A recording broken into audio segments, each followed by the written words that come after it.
This one is titled Future Ring, the ring to beat them all, and we'll tell you what it is all about. So there are a couple of personal reasons why we decided to do this. First reason being, I have two kids. They keep asking me what do you exactly do? What does Choose to Think do?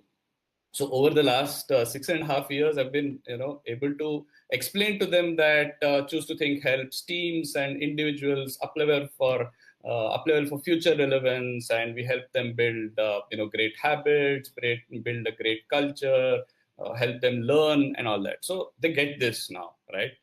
They understand what up leveling is and what CTQ is, and why does the company exist. But then the next question has to follow, right? All that is fine, but what do you do? So, initially I used to give them the LinkedIn friendly description of what I do, where I would say that, I'm a curious upleveler at large and I'm a quiz orchestrator. So they said, come on, Dad, give us a break. What exactly do you do?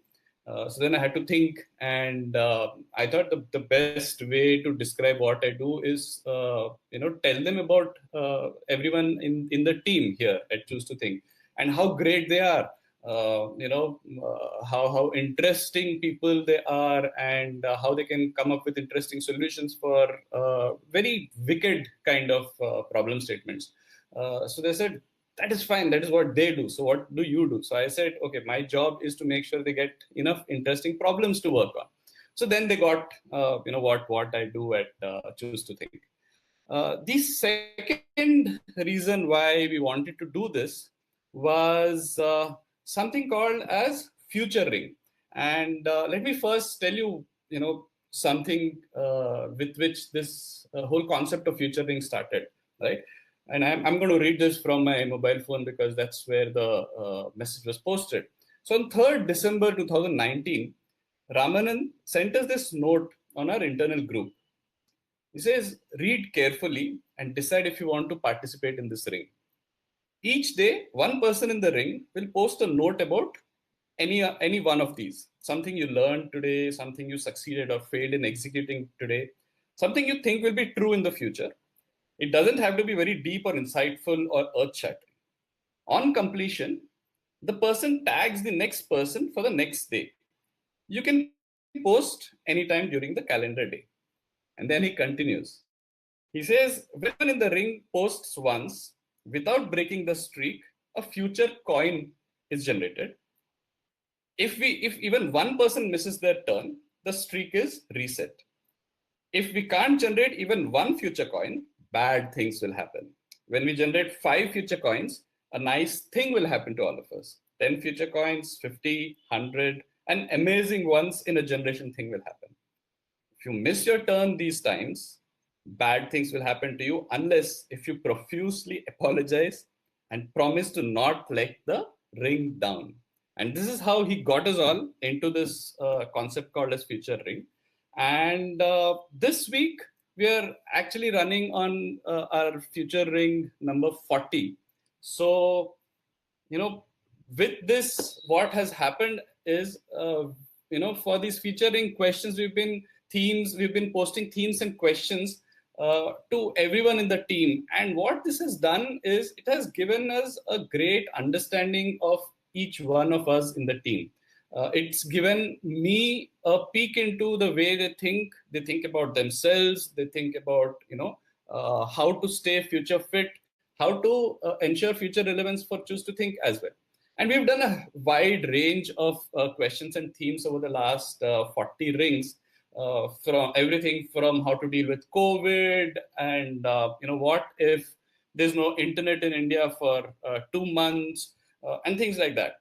So what we thought was, this is a great opportunity for me to, introduce everyone in Choose to Think through a selection of questions that we've posted in Future Rings. And this will give you a peek into, who all are there in Choose to Think, what do these people think like, and, how we are thinking about our future. So let's get started with Ramanand. And Raman, before I ask you to introduce yourself, if you can just give a line or two about, the Future Ring, and then, you can tell us about what you do, both the LinkedIn friendly version and what exactly do you do. So for the what exactly do you do question, if you can think of trying to explain this to your daughter, who is probably not going to get these words like future relevance and up leveling, how would you describe yourself to her? So two questions, introduction and a quick line about futuring. So the future ring succeeded what we started called the Future Fitness Initiative inside Choose to Think. The goal was, instead of just calling it a learning session, we wanted us and everyone here to be future fit and explore what that meant to us. So over the years, we've done sessions and we've missed a lot of weeks in which we had planned to do those sessions. So we've been thinking about how do you help others build routines and habits, and here was a problem for ourselves. So I see the future ring as like the one tiny push-up a day equivalent of future fitness, and future ring is also a pun on it being seen as a verb.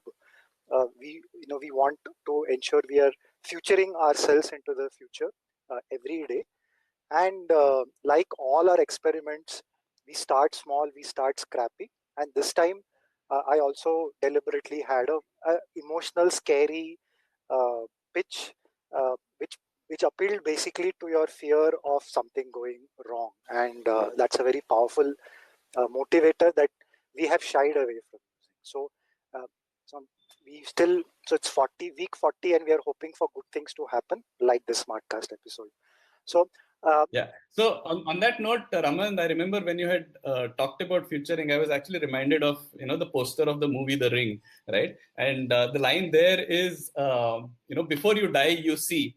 So the takeaway that I had from why and how you had coined this as future ring was that yeah, we better see so that we don't die. Correct. And this is like our version of blockchain. This is a sequence of ideas that we can bring together. That's the nearest that we'll get to blockchain right now. But coming to what I do at Choose to Think. So, depending on who you are, I would tell you I'm a partner at Choose to Think, I'm an up leveler at Choose to Think, or I'm a quiz maker at Simple Interest, earlier known as Think to Win. And uh, so, depending on who the blind person is, metaphorically speaking, this elephant reveals different aspects to itself. Um, but in terms of what I do, I choose to think. Um, so I come up with ideas like the future ring for ourselves, which can be taken to our clients, who are all interesting people who come to us seeking a very different point of view, not the conventional response to a situation. They've tried it all, and that's why they've come to us for a fresh perspective. And I see my job as providing that on behalf of Choose to Think, along with the rest of us. Um, so, if I were to tell my daughter what I do, and I think she has asked me this question a few times, and I'd like to play a game where I tell her different things about what we do. I see it as an educational program that is going to last a lifetime.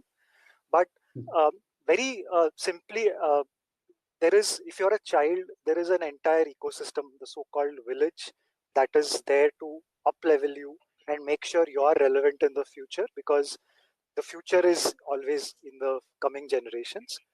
But who will think about the future relevance of the the people who are providing that ecosystem for these children, right? So these could be, they're all the adults in the room, all, even the grandparents in the room, the teachers, the leaders.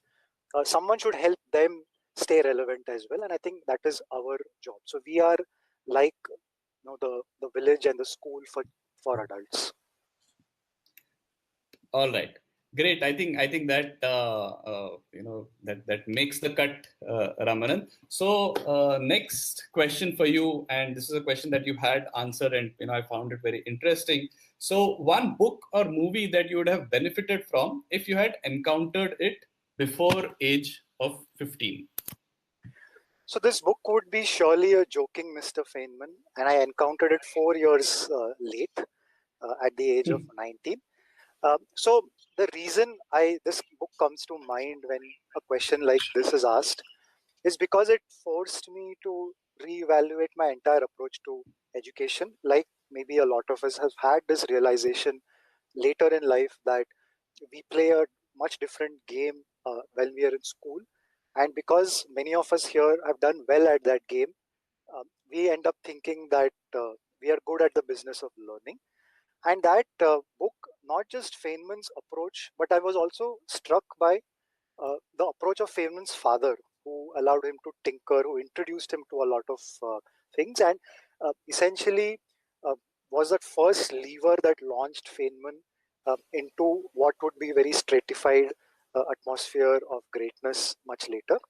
And so that book, in a very inimitable Feynman style, a prankster, a mischievous person who's always trying to see what is behind and not taking things for granted. I wish I had taken that approach when I was much younger, and everything I think I've done since then has been an attempt to try and catch up to what my life could have been if I had read that book before the age of 15. Anything that you've picked up from the book that you use at home, like setting up So a chemistry lab or something like that? I'm still very bad at chemistry, though I, paradoxically, I also all illustratively did very well in my exams in chemistry. So that shows you what went wrong. But I think of myself, if I am not Feynman, maybe I can help other people be Feynman like. So maybe I can be Feynman's father. So what that means is trying to avoid saying no to something, or trying to not turn up my nose at someone's attempt to experiment. So I see myself as, if at least being that footstool on which people can then stand up on to reach a shoulder of a giant. Right. Yeah. Okay. Next question for you, Ramanan. Who is your favorite TV or film character, and what can we learn from them about future fitness? So this is not really a favorite character, but a very intriguing character for me. And when it comes to future fitness, I thought of Ramadhir Singh from the Gangs of Wasepur's universe. So this is a person who, we meet him right at the chronologically the beginning of the movie. He's young, and he sets in motion the sequence of events that will ultimately, but he lasts the entire length of the movie, unlike any of the major characters that you think are in the protagonist section. So there is something about Ramadhir Singh that allows him to outlast all the heroes, and it's only when late in age and maybe the movie is running out of stock that they had to kill him off. But Ramadhir Singh is very clear, is very unemotional about the future.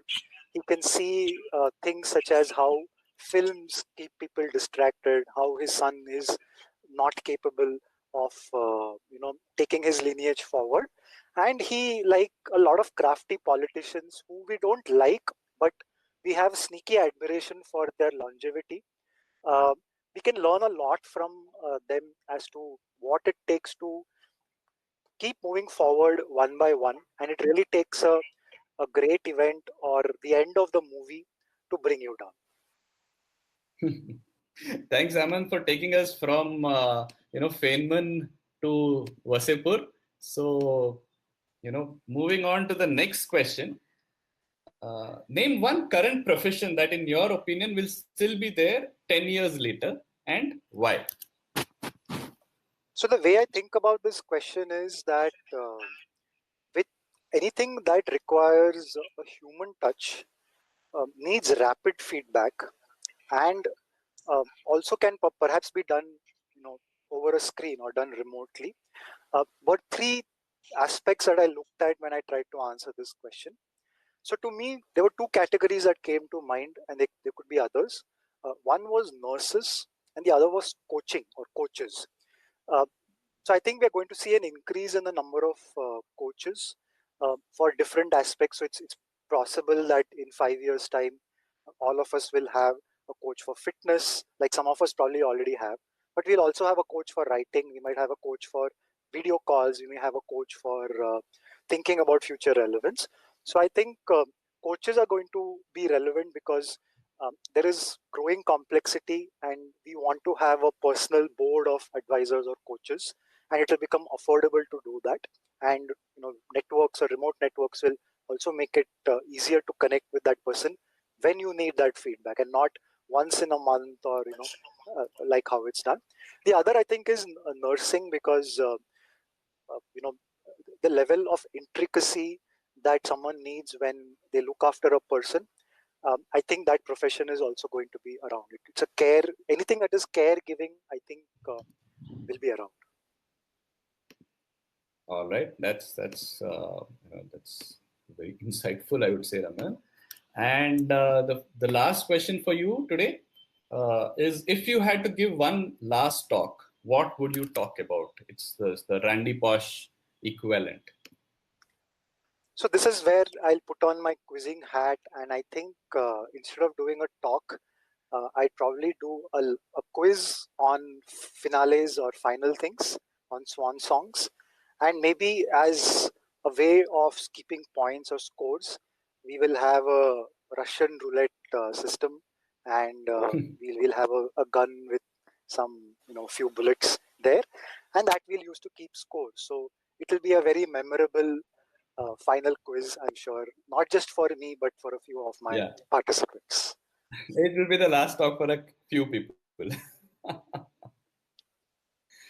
All right. Thanks a lot, Ramanan. I think that was great. It gave me a peek into how you think and how you think about future relevance also. Thanks a lot.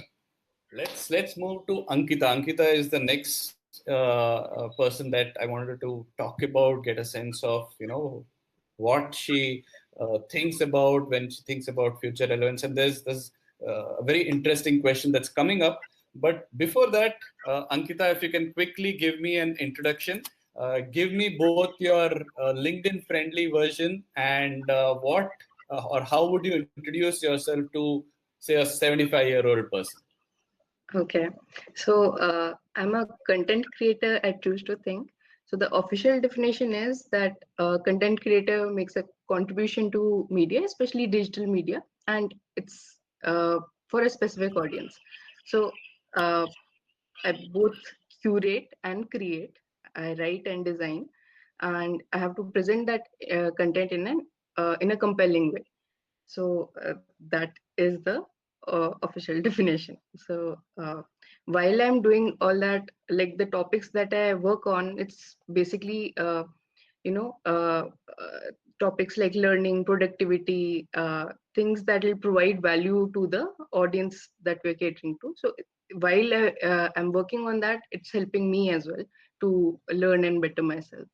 So that is the basic. I don't know if a child would or a 75-year-old would actually understand that. So I would probably tell them I write blogs, make quizzes occasionally, I design visuals, infographics, things like that, that'll present some sort of useful information that people can derive value out of and use it to better themselves. All right, great. I think that makes the cut. Okay. So the next question for you is a profession unrelated to anything we have done or worked in, which we should ideally know more about, which will help with planning for future relevance. Um, so probably augmented reality designing.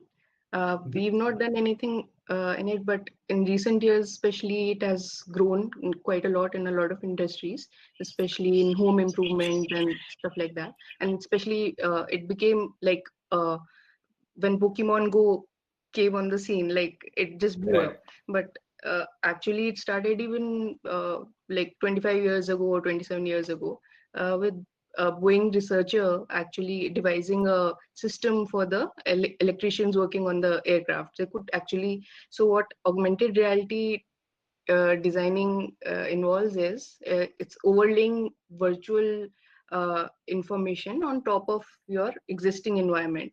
So basically creating an artificial environment so to provide you more info about the environment or make you it gives you a more immersive experience, and it can be entertaining as well.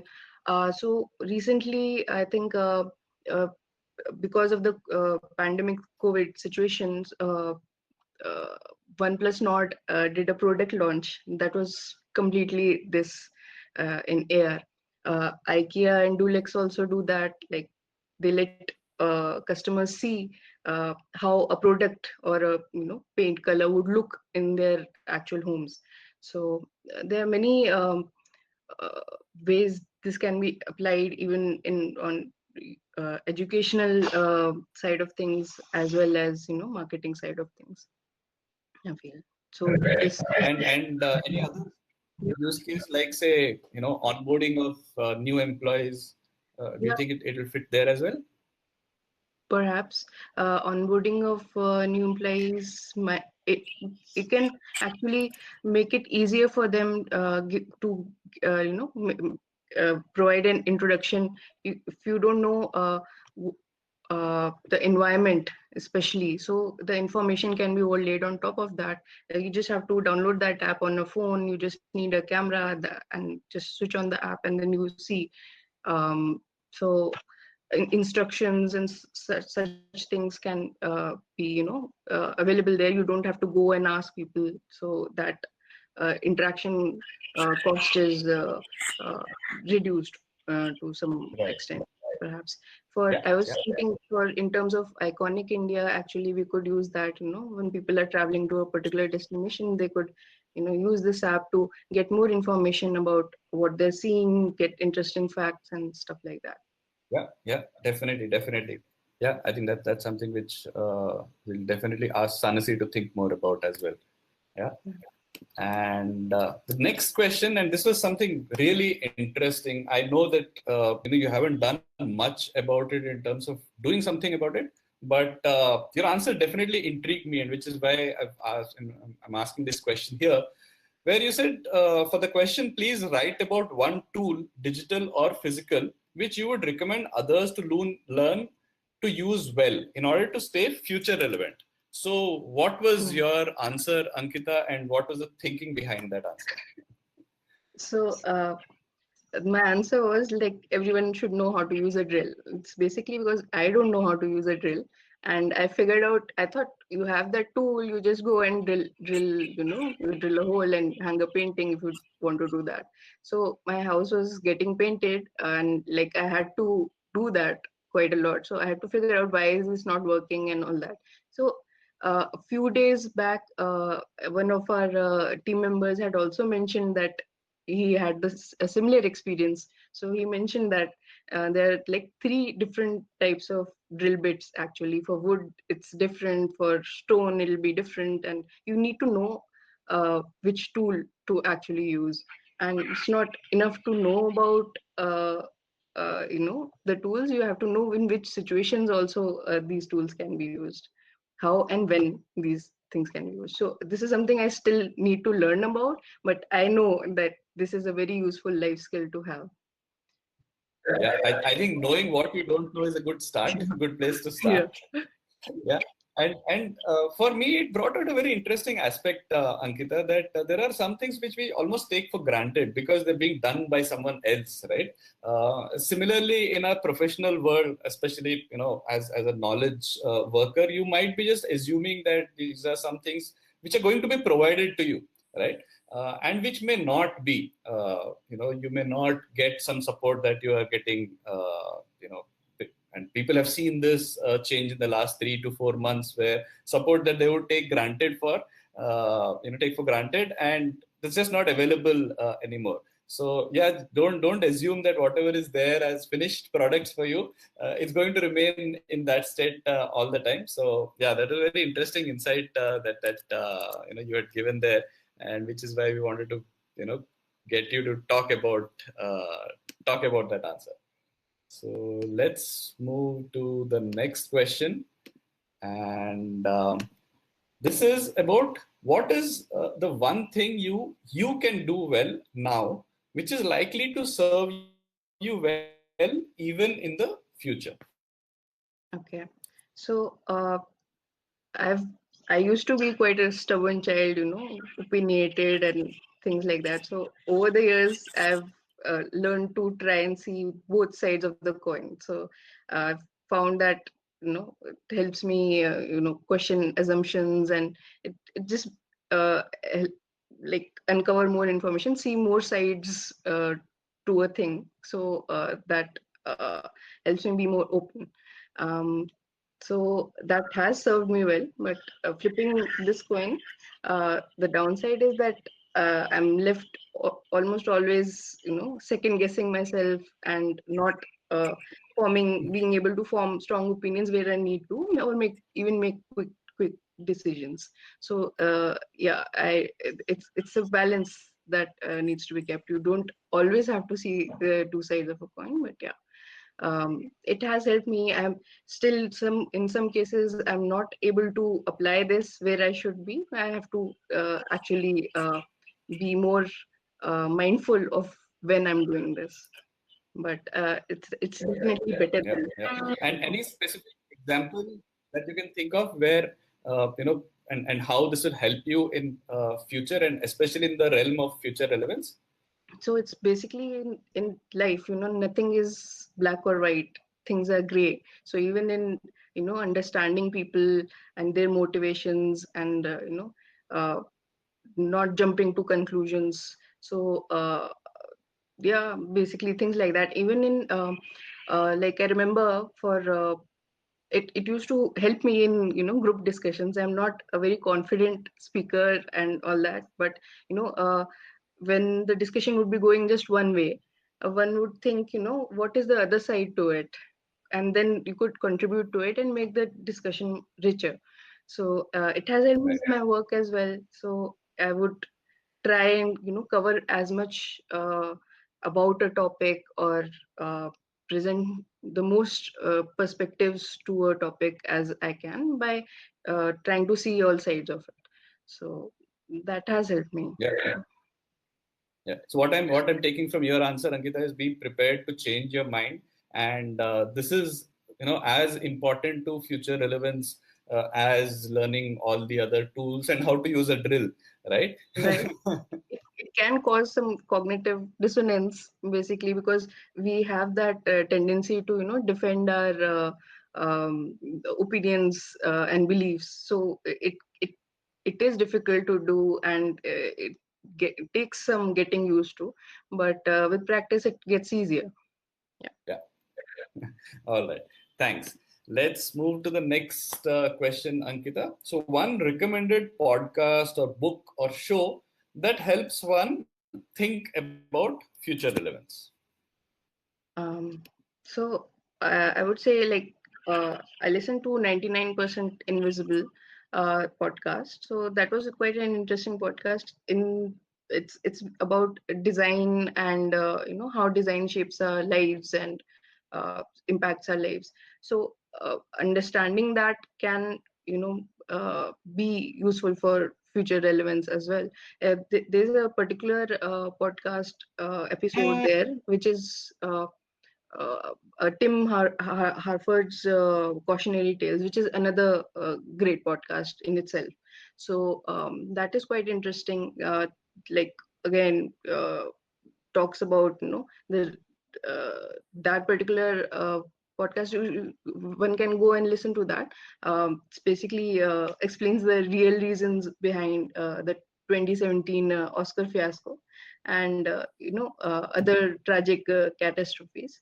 So other than poor design choices, this tale, it tells you, like, don't be overly cautious as well, because that ironically ends up creating the disaster that you've been wanting to avoid. So it's an old lesson. Even Galileo talked about that, but yeah, we keep forgetting it, and we need that reminder. So Yeah. Yeah. We always need those reminders and nudges, don't we, Ankita? yeah. Thanks a lot. These were the 5 questions that I had in mind for you. So thanks a lot for answering them here again and giving us some justification behind your answers. And thanks a lot for everything that you're doing at Choose to Think. We'll go with Omkar. So, first question for you is give us an introduction, give us the LinkedIn friendly introduction, and how would you tell, say, a 5 year old, what you do at Choose to Think? Tell us both the versions. Hey, so thanks for having me on here, Harish. So, the LinkedIn friendly version of my introduction would be to say that I am an up leveler, I am a curious mind at Choose to Think, and I am a quiz maker, I am a curious mind again at Simple Interest, formerly Think to Win. And funny you should ask me how I would explain this to a 5 year old, because just the other day I was talking to my niece and she asked me, what is it that you actually do? So I have some context with which to approach this question. So I'll tell you what I told her. I said, I act like a child most of the time when I'm working.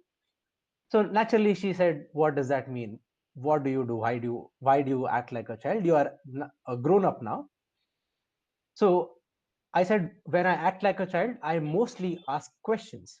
So when I'm working from an up-leveling point of view, I ask questions to understand what is it that somebody needs help with, what is it that our clients are actually trying to address.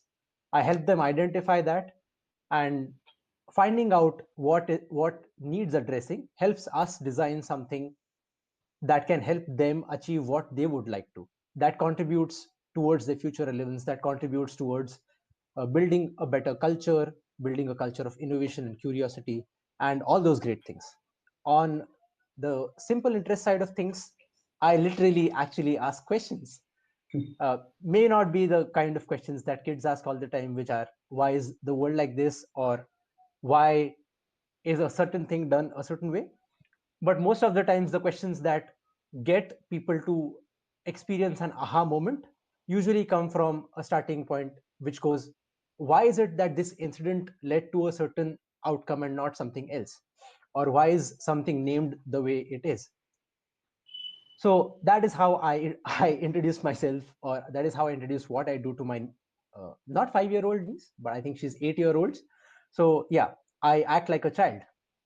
Yeah, great. Thanks a lot, Omkar, for that introduction. And let me put in a mandatory legal statement here. Choose to Think doesn't endorse or support child labor. We are just looking for childlike, brains here, right? Yes. I am 18 years old. I turned 18 a long time back, so I'm definitely not a child laborer. Definitely. And I'm All not right, saying this Omkar. under duress. Yes, thanks. Omkar, so the next question for you is, and this is what you had answered in our future rings. So, profession unrelated to anything we have done or worked in, which we should ideally know more about, which will help with planning for future relevance. So I remember saying we should know a little more about professional gaming, professional gamers, and esports. And the context in which I had said that was, I read very recently about one of the biggest esports tournaments around that time. It was for a game called Dota 2. And just to give you some context, it is one of the fastest growing communities worldwide, especially because things are widely available now. The world is being more connected in general over the internet, and streaming platforms are very accessible. So what this tournament called the International for Dota 2 does is it invites professional gamers to participate. They have a crowd-funded prize pool where players buy some battle passes, they buy some tickets so that they get in-game perks, and a percentage of that goes into the prize pool for the tournament. Every year, their prize pool has only increased, and the most recent edition of this tournament had a prize pool of about 34 million US dollars. That is quite some figure, right? If Yeah. not to be scoffed at. And looking at the rate at which this industry is growing, looking at the rate at which people are adopting new ways of interacting with each other, new ways of having fun online, it was thought that this industry would cross 1 billion in revenue in early 2010s. I'm sure it has already crossed that mark. So as an area of interest as something that is scaling quite quickly in a very distributed manner, that is something we should definitely know a lot more about. Right. Yeah. Nice. Thanks, Omkar. And I think this sort of sums it up to me when I, talk about the interdisciplinary nature of Choose to Think and how we can bring knowledge and, best practices from different domains and industries to the kind of problems that, we are presented with. And sometimes it is this, narrow-mindedness when we are dealing with problems is what prevents us from being creative in our problem solving approach. And I think this is where people like you help Choose to Think in coming up with these great solutions for the kind of problems that our clients present to us. So good insight, Omkar. I'll move to the next question.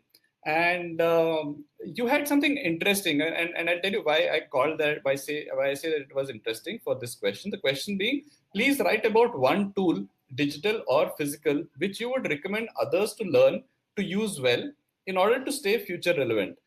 So for a question like this, most people would probably expect answers like, uh, use something to figure out GPT 3, 4, or something to do with AI, ML. But you actually came up with a very interesting answer, which I thought was, you know, very much in the present. But you connected it with future fitness. So if you can talk about what was your answer and why you think that is something which fit well for this question, that will be great. So I had said that everyone should learn to know, or everyone should learn to use Excel and JavaScript, which are two tools that everyone can access even right now. Uh, More than Excel, I'd say it was Google Sheets. I think that was what I had said in the answer as Right. well. So the great thing about both of these tools is you can use them right away. You can start tinkering around with them to learn too much without having to know, uh, without needing an advanced degree in how to use them. You can start building that muscle from scratch by tinkering with either of these tools. The thing that really makes the combination of these two things powerful is that Google Sheets lets you work with JavaScript in with inbuilt capabilities. So if you know a little bit of coding, you can do a lot of things just by writing a few lines of code to make your life really easy. Just to give you an example, uh, I had been trying to figure out a way of reducing my own effort in one area of work without getting into the specifics, into the weeds, so to speak. So there was something I was doing which required quite a few manual interactions, which required quite a few manual steps. And through a little bit of tinkering in Google Sheets, through a little bit of coding in Google Apps script, I was able to automate it for the most part. And it just became an operation where I had to paste something in a specific sheet once and click on a button. And whatever used to take me 5 minutes got done in 5 seconds. So doing that over and over, say 10 iterations, 20 iterations, 30 iterations, it does add up. It leads to less fatigue for you. It leads to massive time savings. It leads to better quality of work. And I didn't really have to spend too much in terms of learning how to do it, because there's already a great community of people who are tinkering, people who are posting Right. their problems. And if you look around, you know that there is something that you might be able to pick from someone else, find some inspiration and adapt it to suit your own requirement. So as a tool, I find that it is quite powerful. And from a future relevance point of view, the more you free yourself up from mundane tasks, the easier it becomes for you to focus on the big problems that will end up defining our future. Yeah. Thanks, Omkar. I think it was actually, again, the reason why I thought this was interesting was, sometimes I wouldn't call this a timeless skill, or, just the fact that it's been around for so long doesn't mean that you should ignore it.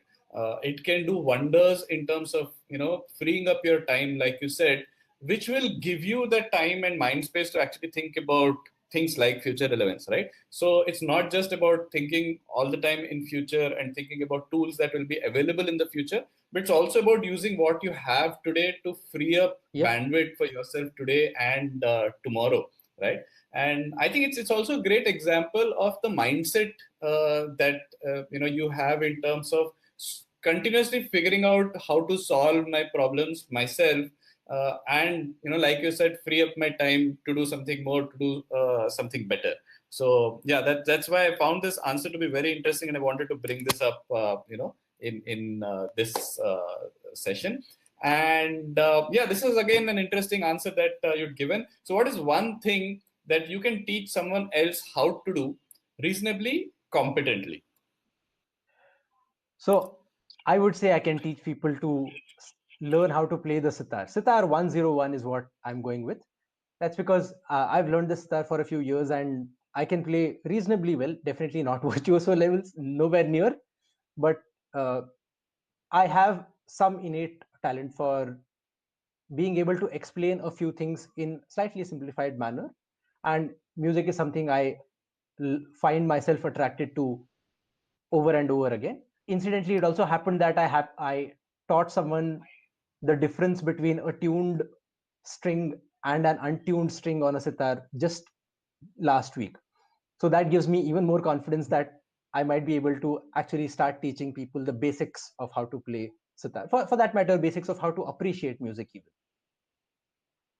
That is great. I think that deserves we should definitely put up a course somewhere on music 101, which we can ask you to help, right? Just don't ask me to And sing, and otherwise people will be coming to complain saying we threw rotten tomatoes at a screen, and now you have to pay for our repairs.